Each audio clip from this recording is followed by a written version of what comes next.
Hi friends नमस्कार मु शुभ संध्या आपण मानक स्वागत करुची माँ हांडीशाला को।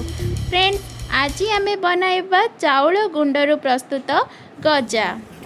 आसतु देखिबा मुझे गोटे बावल नहीं गोटे चामच नहीं यही मेजरिंग रे मु ऐड करी। एथि मु 3 चामच चाउल गुंड और 3 चामच मैदा नहीं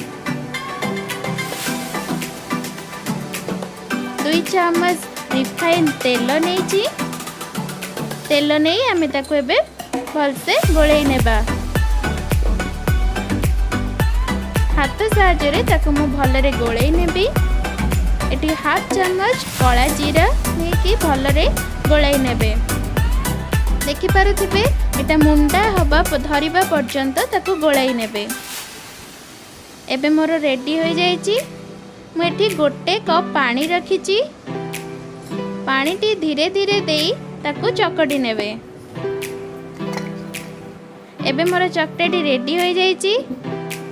देखि पारुथिबे पानी रो गोटे कप पानी लेथिले सेथिरु मोर अधारु अधिक पानी लागिची आ एतिकी रहिची।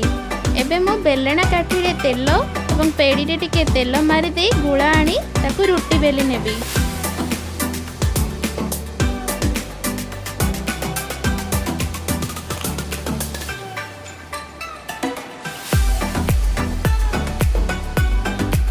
एबे मोर रुटीटी बेली हो सारी ताकू आम एबे गोटे छुरी साहाय्य रे कॉर्नर को कॉर्नर देई धीरे धीरे ताकू आम एबे काटी नेबा। आपण माने चाहिले सीधा सीधा मध्य काटी परिबे। मु एटा को गोटे शेप देबा पई कॉर्नर को कॉर्नर देई काटी नेउची।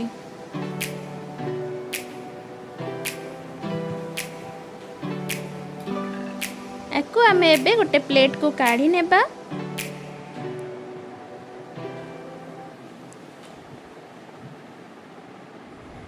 देखि पारुथिबे मु एबे ताको गोटे प्लेट को काढी नेची और गैस रे गोटे कड़ाई बसैची। तेल टिको गरम हेबा को देबा।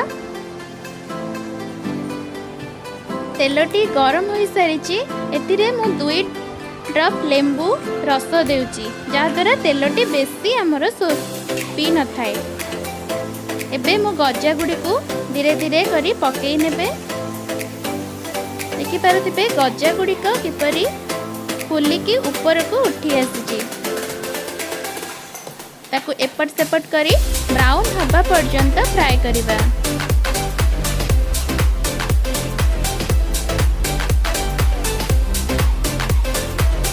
एबे मोर गजा गुड़िक ब्राउन हो सारी ताकू हम एबे प्लेट को काढी नेबा।